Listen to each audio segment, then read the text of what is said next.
News, play breakdowns, power rankings, storylines you never hear talked about anywhere else. It's all straight shots here, fired by straight shooters. S and Gun. This is the Objective Basketball Podcast. Ladies and gentlemen, welcome to the Objective Basketball Podcast. S here. Lauren joining me as always. And Lauren, guess who is joining the Los Angeles Clippers? It is James freaking Harden, the beard himself.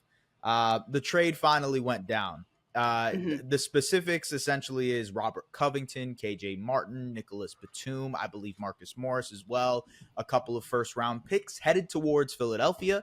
And in return, the LA Clippers get PJ Tucker and James Harden. James Harden had his introductory press conference literally 20 minutes before we recorded this podcast, and he had some very interesting quotes about the whole situation, Lauren. It was, to say the least, spicy. It was spicy, okay? He said, I'm not a system player, I'm a system. So he's essentially saying, I was on a little bit of a leash in Philadelphia. Now, I want to read the full quote to you because it seemed like clearly the rift between him and Doc Rivers was a big issue for him last year. Obviously, the contractual issues, but I'll read the quote, okay? So a reporter asking, and how do you feel it's going to work here compared to how it worked in Philadelphia? And he said, I don't think when I'm in a leash, I'm not just shooting the basketball every time. I meant like, I think the game and I'm a creator on the court. You know what I mean? So if I got a voice where I can say, hey, coach, I see this. What do you think about this? Then it's like, okay, somebody that trusts me, that believes in me, that understands me, that I'm not a system player. I'm a system. You know what I mean? So somebody that can have that dialogue with me and understand and move forward and figure out and make adjustments on the fly throughout the course of the game. That's all I really care about. It's not about me scoring the basketball, scoring 34 points. I've done that already. So that's what I meant by that. Okay. So the full quote gives you a little bit more context, right? Because he's not saying, oh, give me the ball, get out my way. Yeah. Right. He's sort of alluding to the fact that Doc Rivers had a very rigid system in place, and he wasn't allowed to be a little bit more creative. And you know what? I actually think in that situation, James Harden is right. It's like, yes, James Harden he led the league in assists last year. He was a borderline all-star. He was a high usage player still last year. And ultimately, I do think that he did sacrifice a certain amount to fit into this system that Philadelphia was doing. The Sixers look good when he bought into that system. There's no question about that.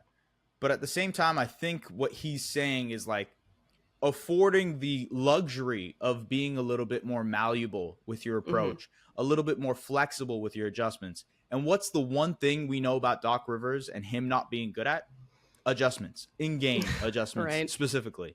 So I do think, to be honest with you, that this was more of a Doc Rivers thing in terms of maybe him not wanting to be there as much. And obviously the contract extension and the contract situations kind of adding on to that situation. So I don't know, man. I think there's a chance that this Clippers thing can work out much better than it did in Brooklyn and in Philadelphia. Now, to be fair, maybe it's the boy who cried wolf situation and I'm giving him the benefit of the doubt when I shouldn't be. Where do you sit on the whole, is this going to work in Los Angeles? Oh, man.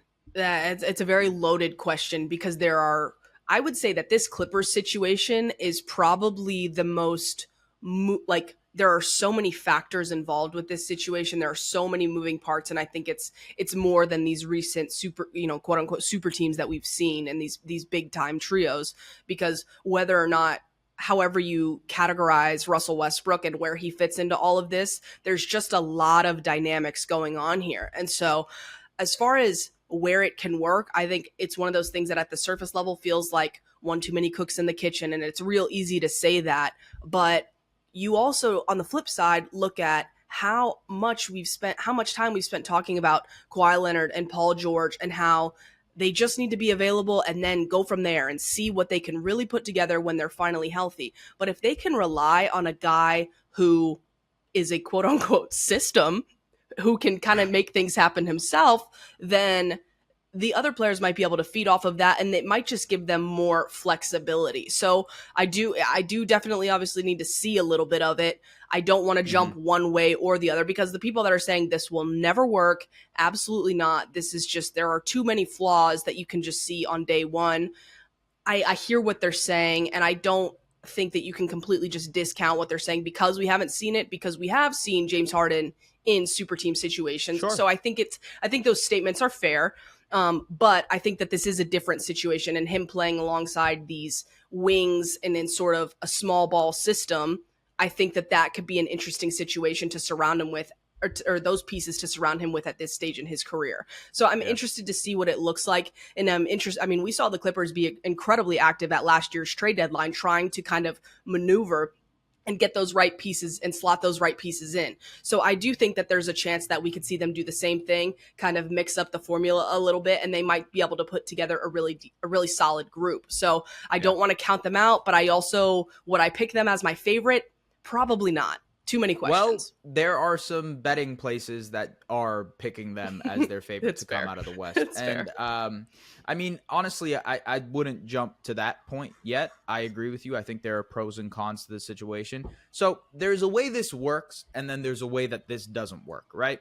The way this doesn't work is James Harden comes in, commandeers the offense. We see less usage for Paul George and Kawhi Leonard. The wing depth that they depleted in Robert Covington and Nick Batum and Marcus Morris, that becomes a more prevalent issue, even despite PJ Tucker being on the team. And we see this team wholly struggle when it comes to, crunch time situations, figuring out how that looks, et cetera, et cetera. The pro working out situation is that the Clippers offense, especially the half court offense, bogs down into a lot of isolation basketball. It bogs down into Paul George and Kawhi Leonard, who are not the best creators for others. I mean, they're adept, but they're no James Harden. And it makes it so that with James Harden, you now have an otherworldly type of creator who can not only get shots for himself, but get shots and easier shots for his teammates. And that's been evident throughout his entire career, regardless of the playoff performances, regardless of all that type of stuff. What is evident about James Harden is that he does make his teammates better. In that, there is no question. So that you can even have quotes from Tyrese Maxey and, PJ Tucker and all these guys of him saying, wow, like he opened the floor for us a lot more. And I think even Joel Embiid would speak to that fact right now. I ultimately think that this Clippers offense, I was watching their game last night against the Lakers, and this Clippers offense is dying for a creator like James Harden. They need type of facilitator. It's just when the going gets tough for that team, they are trying to take and make way too many tough shots. And to be fair, Kawhi Leonard and Paul George have made a career out of taking and making really difficult shots. But when it comes down to playoff basketball, when it comes down to executing at a really high level and potentially making a deep playoff run, you need easy shots. You need an offensive system. And as James Harden said, he is a system, I think there is a world in which this works. And I agree. I would lean to let's see how it looks, because I think James Harden is motivated. I think he clearly has to play very well because he's in a contract year. Yep. And ultimately, there's a lot of conversation about him.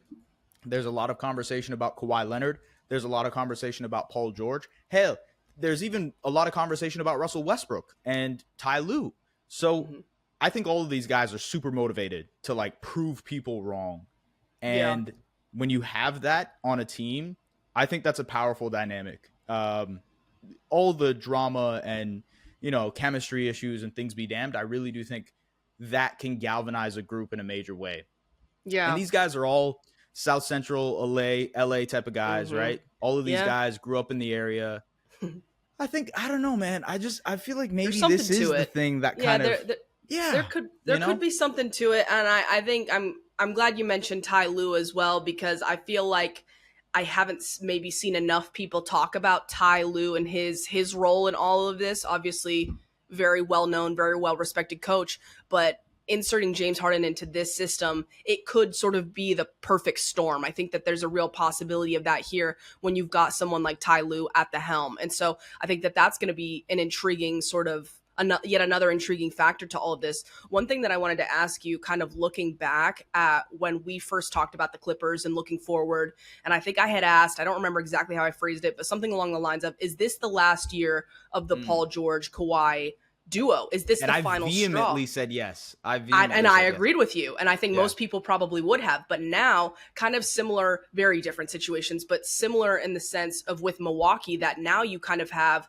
this significantly new formula with high expectations. You sort of just extended, I mean, taking apart everything we talked about, the new arena and all that stuff, this core and having a different sort of identity, it really opens things up. So I think for the Clippers, I mean, people talking about who won the trade, I honestly think, I mean, I'm not even really going to get into that right now, but I think for the Clippers, this is a move you absolutely had to make. And the fact that you were able to keep Norman Powell and Terrence Mann, I mean, that's a big deal. Huge win. Yeah. And look, like you said, like the Clippers are aggressive. They usually do something at the deadline. They can potentially package a Norman Powell and Terrence Mann. They don't have any picks anymore to package, but they can package that salary to potentially go out and get something else if they want to. Lots of options. Even Zubats, lots of movable contracts, lots of options. Absolutely. Absolutely.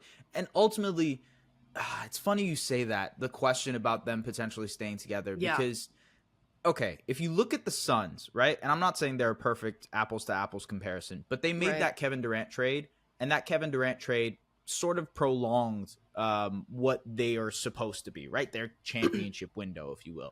I think in a lot of ways, when there's a like mid-season trade, when there's a trade in the middle of the season, or when a new player is being thrusted into a system, it provides the front office and ownership a little bit more of leeway to be like, hey, we just brought this player in mid-season. We didn't get a full training camp with him. We didn't get a full summer with him. Let's re-sign this guy. Let's re-sign Paul George. Let's re-sign Kawhi Leonard. We got a new stadium out in Inglewood. Let's go out and let's do this our way next year as well, and let's try it again.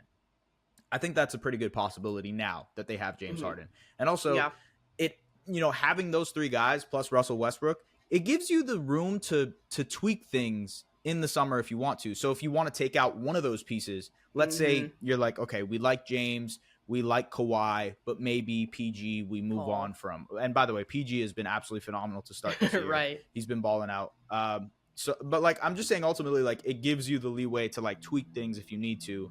And maybe they go that direction.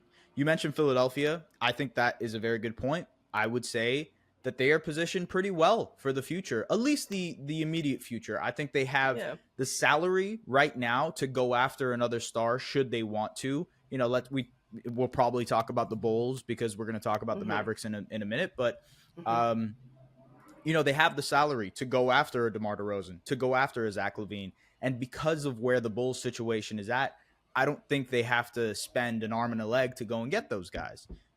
They might be able to go out and get a Pascal Siakam if they want to, who's an expiring salary, who, they might be able to sign in the summer. Obviously, Joel Embiid, another Cameroonian. Like, so there's the connection there. Maybe those are some options that they look at. Karl Anthony Towns, another guy that is like interesting, maybe could fit alongside Joel Embiid.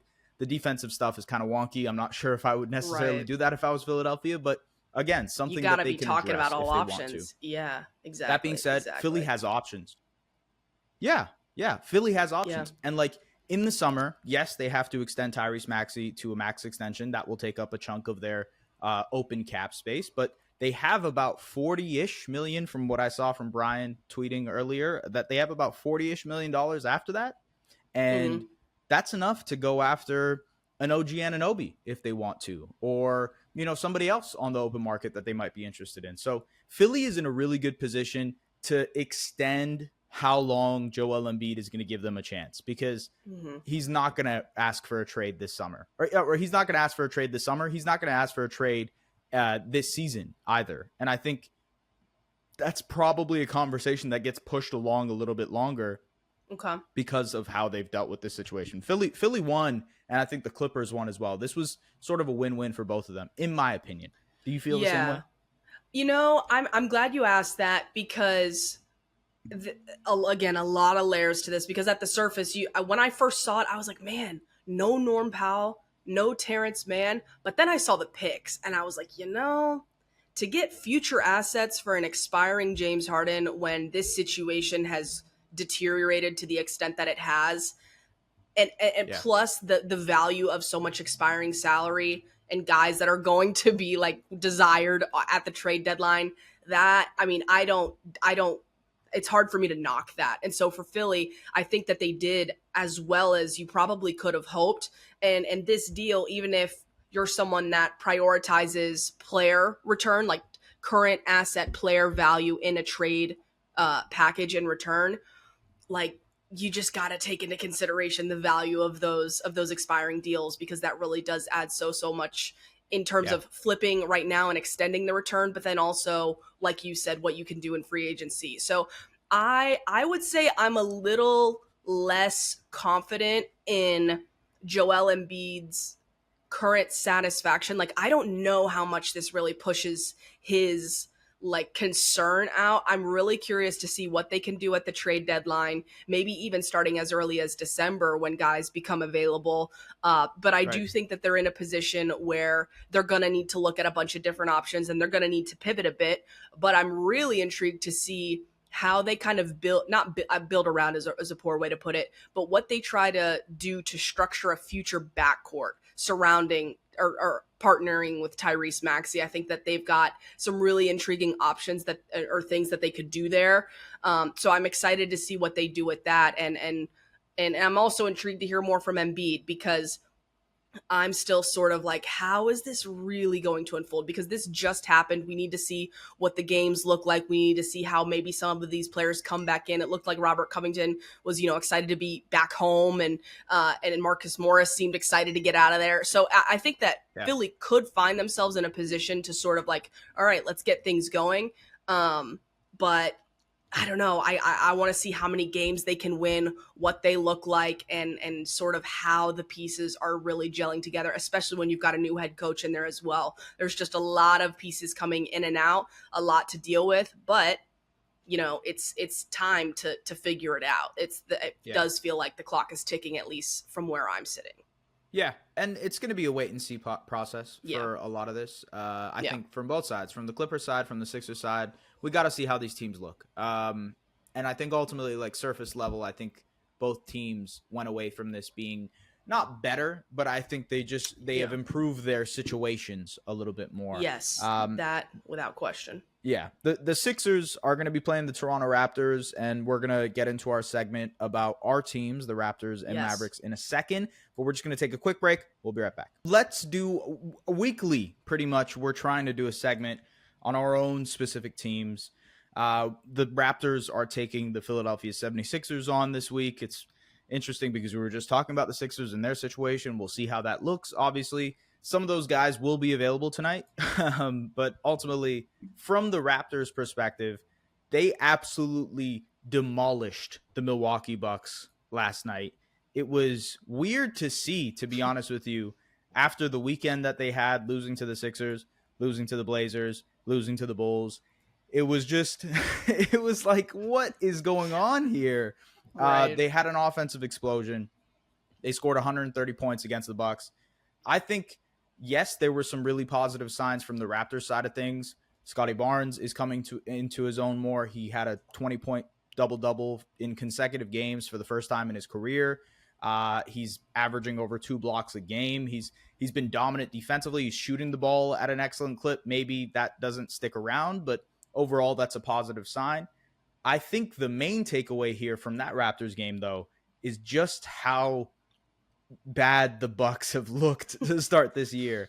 And it doesn't just apply to that Raptors game. I watched their game against the Hawks, and Lauren, man, like, they can't stop a nosebleed. Like, the defense has been very, very brutal. And maybe it's the system, maybe it's them trying to get used to new personnel, new coach, new coaching style, but it has not been good so far for the Bucks. It's been very, very shaky. Yeah. I mean, with Milwaukee, real quick, before we kind of keep going with the Raptors. Sure, yeah. It's been a little like what you said about like the coaching system, you obviously are going to expect changes, but to see them be so dominant last year and even years before then, they've always had a strong defensive identity. To see it shift to the degree that it has me like asking big time questions. Like, what do you, that I didn't expect that. Obviously you, with the players that went out, we don't need to revisit that, but Yeah. I didn't expect it to look the way it has looked. And so, I mean, you kind of hope that those kinks get ironed out and everything works out. But and personally, I think they'll be fine. Let me preface by, I do think that they will be fine, but I do think that it's been pretty concerning, and I don't know that I have a specific answer on what it is that they need to address in like the immediate, like right now, to get things changed. Do you have any thoughts on that real quick? I think they have tried to play a very aggressive defensive style. It's pulling Brook Lopez out of the paint a little bit more. It's forcing Giannis to be more of an on-ball defender, and it's just not, good for those guys' particular skill sets defensively to be in that position. I think ultimately Brook Lopez is a guy who has to play a conservative style of defense. He was really great in that. I mean, last year he was second in rookie defensive player of the year voting. He was phenomenal. And I think when you play, the thing is, in order to play a conservative style of defense, you need to have a perimeter defense that you can trust and rely on. And the Bucks perimeter defense just has been very, very bad. The Raptors, they've been emphasizing paint touches and getting into the teeth of the defense. And they were doing it at will against the Bucks, at will. And that's just so surprising because that's been so unconventional for this Bucks team over the last 5 years. They've been one of the best interior defenses in the entire NBA for like 5 years in a row. And that just hasn't been the case so far. And again, I don't want to ring the alarm bells too much in the first 5 games of the season, but it does feel concerning that this team that, like I said, hung its hat on the defensive side of the ball is now completely shifting into an identity of an offensive first team. And by the way, their offense doesn't look that great either. In the Hawks game, I believe they gave up 24 turnovers, and the team absolutely dominated them in transition.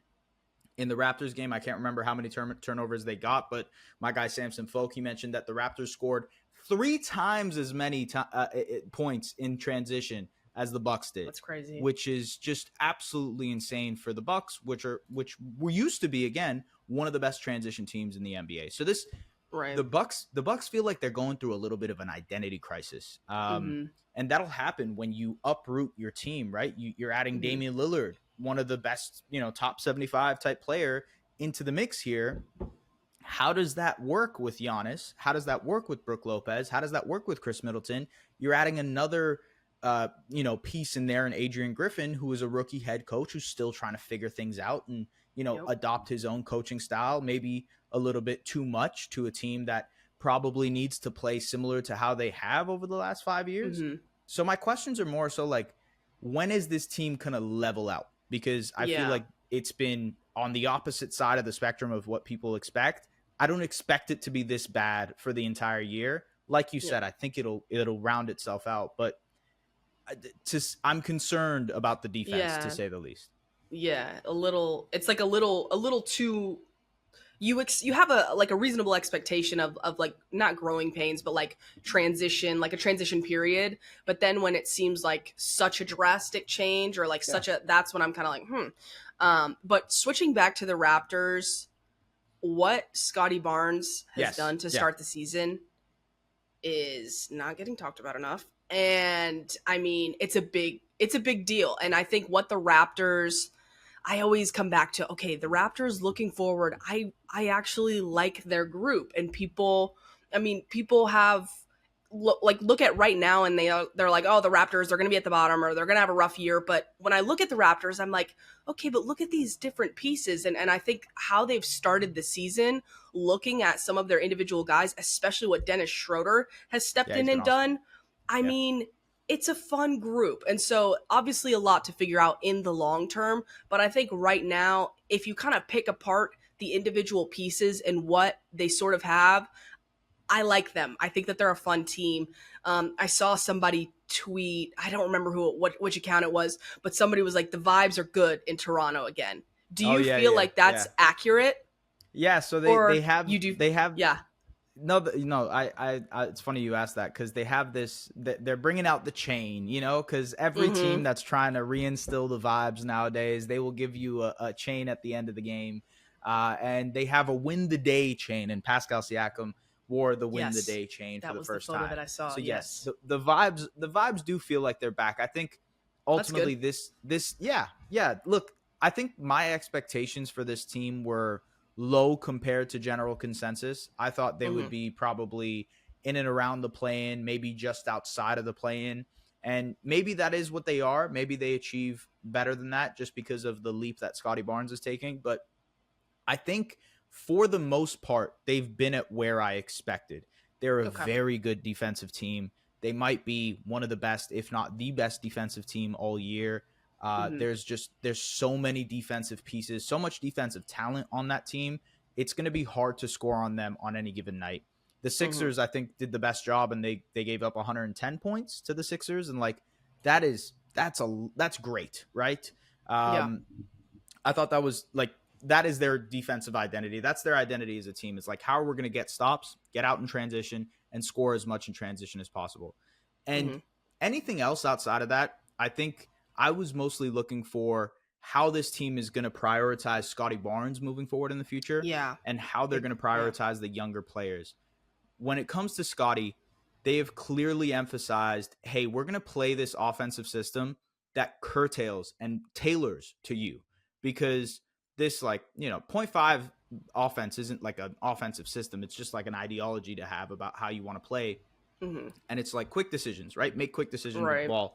And there might not be a better player. No, okay, not a better player, but like Scotty Barnes is like in the upper echelon of players that can make very, very quick and good decisions.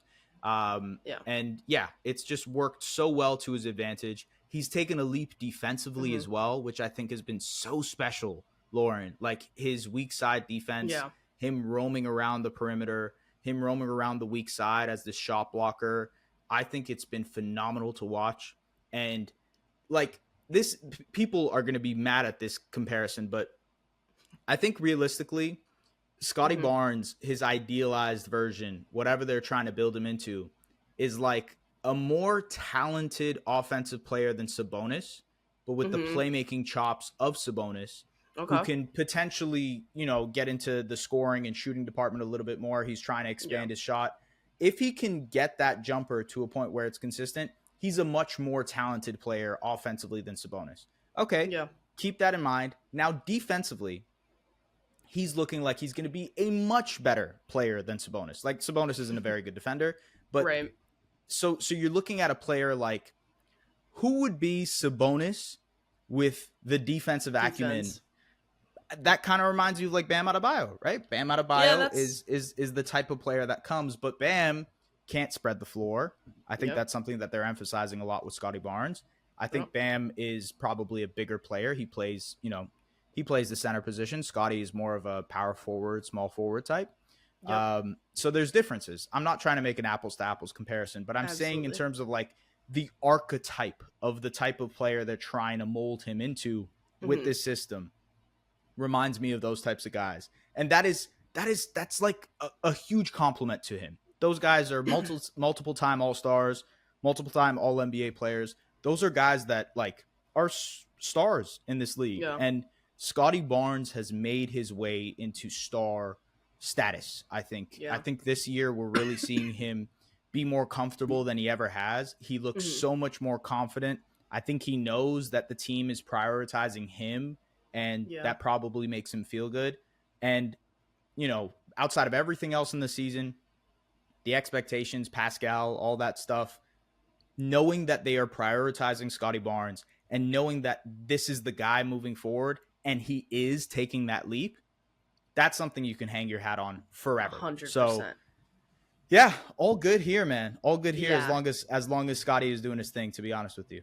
Yeah, I think early on, it's sometimes when the season starts and you're like, oh, the players are going to shake the rust off, or players are they're going to get their legs under them. The shooting numbers will come up. But if they can start on day one and you can see the day one leap from last year, and it's like they have hit the ground running, they're bumping off Giannis on drives, they're doing all these things to a higher level than you saw last year, it's a big deal. And so with someone like Scotty, who a lot of people have sort of had this hope that he would turn into what it looks like he's headed towards, is a really, really big deal, especially for Toronto. When you kind of look at last year and the questions of what does the future hold, what are the decisions, what are we going to do? And now it's sort of, I mean, I'm not saying all their questions are answered, but I do think that seeing this early glimpse of what Scotty Barnes is turning into is a huge, huge deal for Toronto. So it's fun to see, and I'm excited.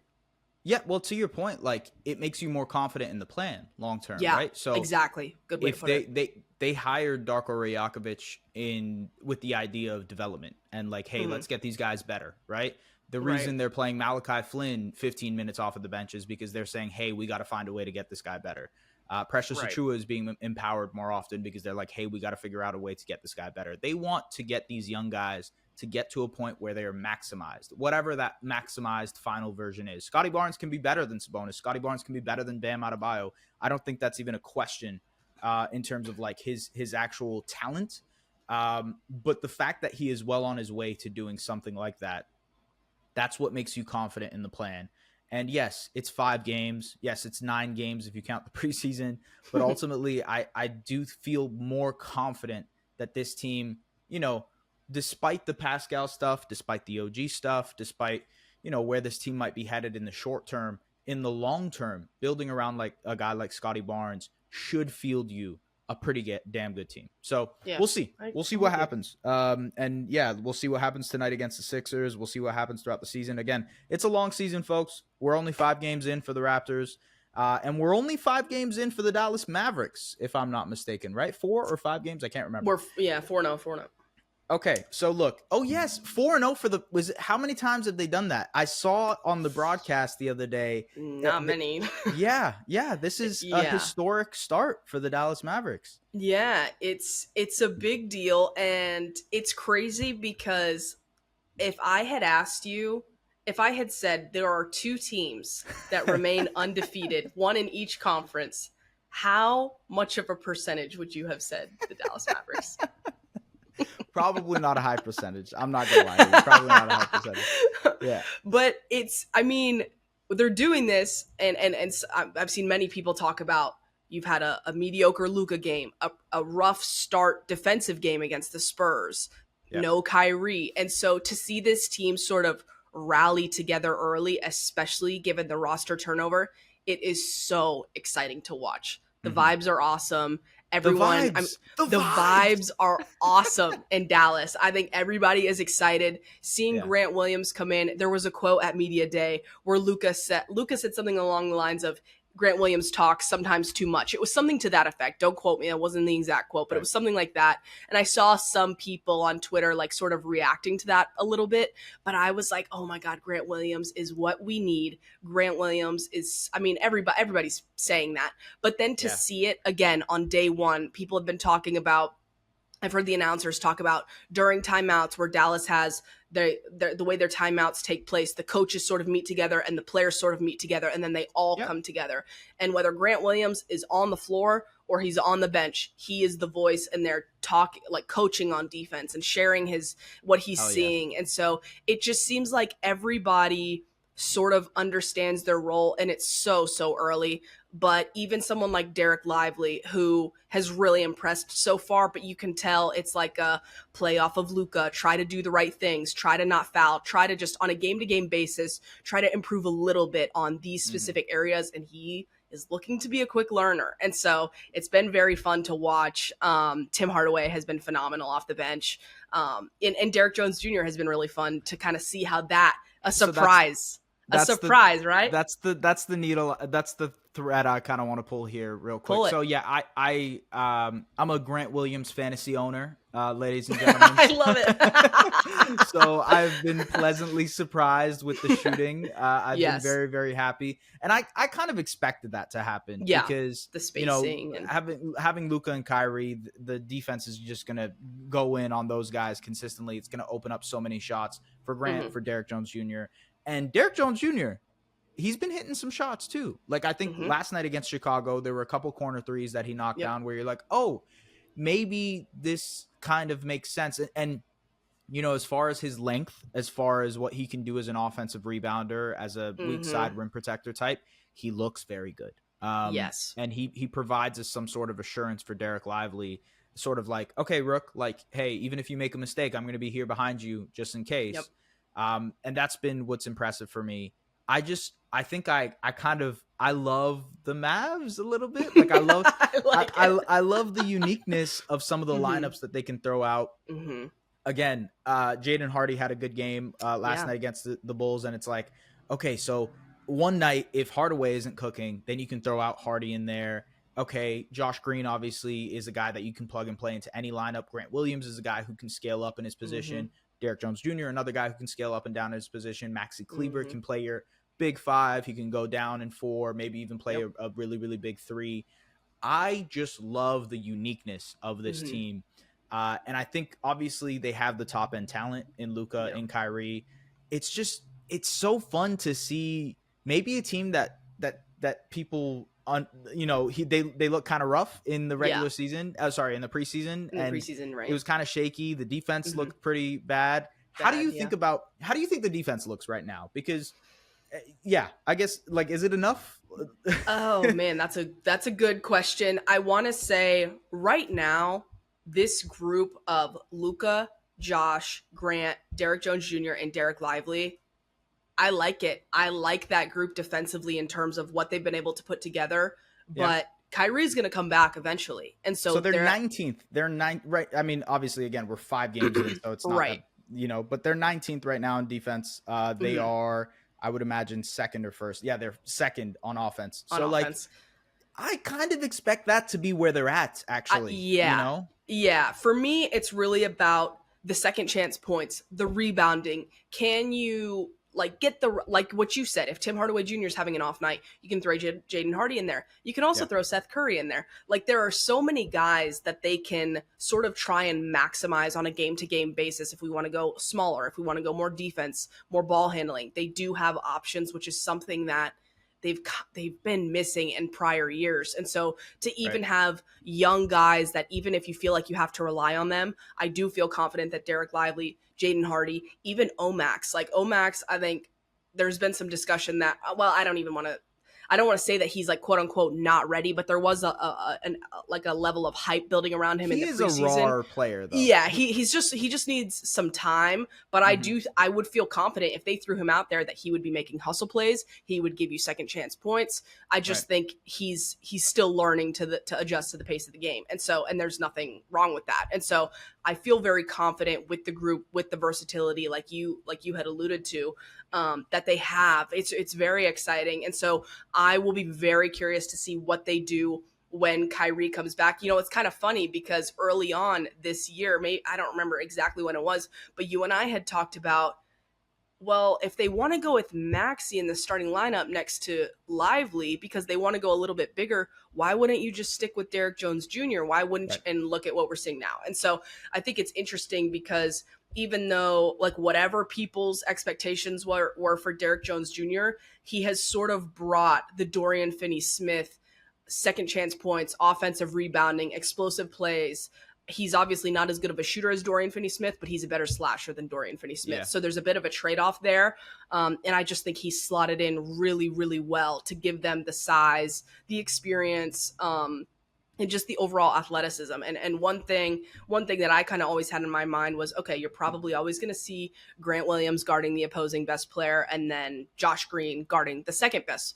But last night, if you consider Zach LaVine to be their most lethal offensive threat, Derrick Jones Jr. was picking him up. And so when you have a starting lineup that has Derrick Jones Jr. guarding the first best player, Grant Williams guarding the second best player, and then Josh Green and Derek Lively with the that is something that Dallas has not had in the past. And so it's been super fun to see. I'm excited to see them build this sort of lineup continuity and chemistry, and it already looks like the chemistry is building. So it's been really, really fun, and I'm really excited to see where this team's headed. The vibes, they're back. I just wanted to put awesome. out some interesting numbers here. So that starting lineup you mentioned, Sans, Kyrie, without Kyrie, these are really, really small sample sizes. It's only 22 minutes, but the Josh Green, Derek Jones Jr., Derek Lively, and Maxi Kleber starting lineup with Luka, they are giving up 98 points per 100 possessions on defense. That would be an incredible mark for this team. Just like they are really, really good defensively.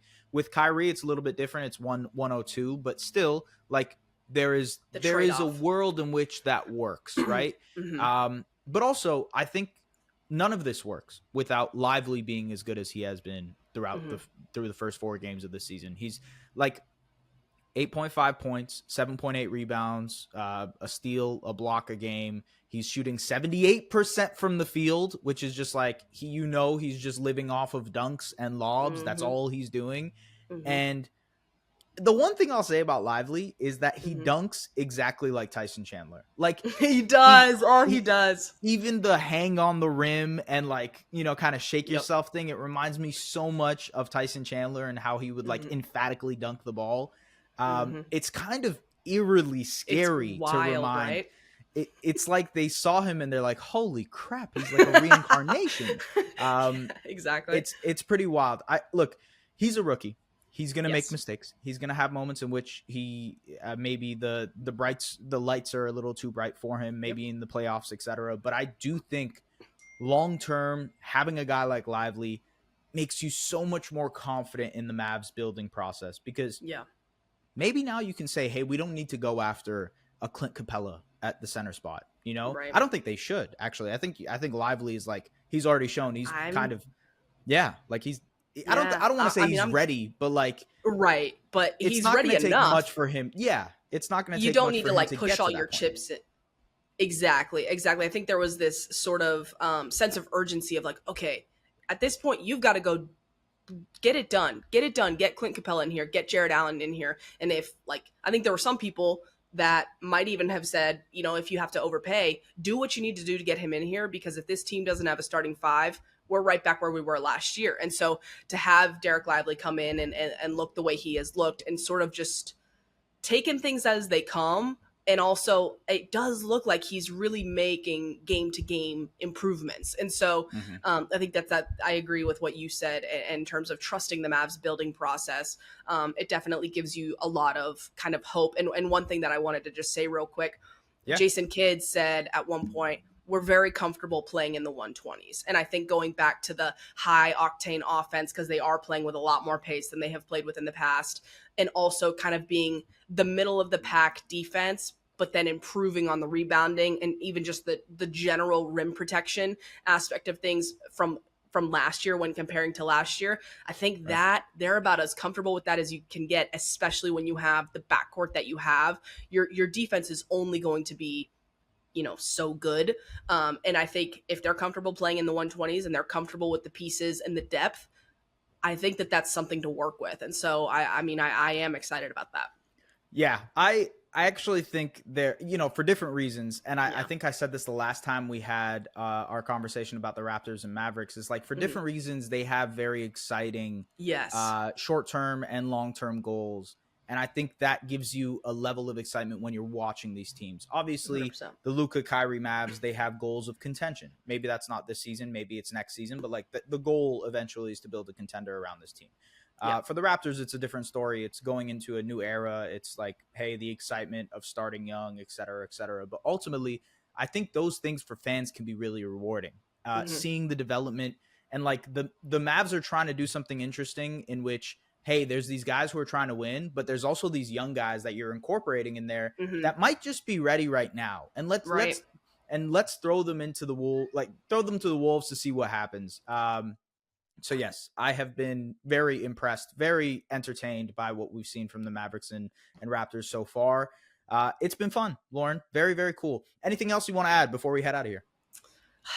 feels good to be undefeated. And congratulations to the Texas Rangers, world champs. Oh yes, yeah, Big time. Baseball. Good is times definitely in a Dallas. thing. It is good times in Dallas. The Cowboys, we're not even going to go there. We're just going to slide right past that. But the vibes are good in Dallas. Okay, all right. Baseball is definitely a thing, ladies and gentlemen. Yes, I believe it is. Yeah. I actually, one of the only Blue Jays games, I'm wearing a Blue Jays shirt, funny enough. Oh, I love it. There you go. One of the only Blue Jays games I tapped into was one where they got destroyed by the Texas Rangers. So, yes, congratulations to the world champions. Okay, and thank you very much for everybody who's tapped into the Objective Basketball Podcast. As always, do the liking, do the commenting, do the subscribing, do the reviewing, if you don't mind, of this podcast to keep this thing alive. From Lauren, from myself, we'll see you guys. Follow hosts at Just S. Farahini on all socials and at The Lauren Gunn on Twitter. The Objective Basketball Podcast, delivering the NBA to you like no other.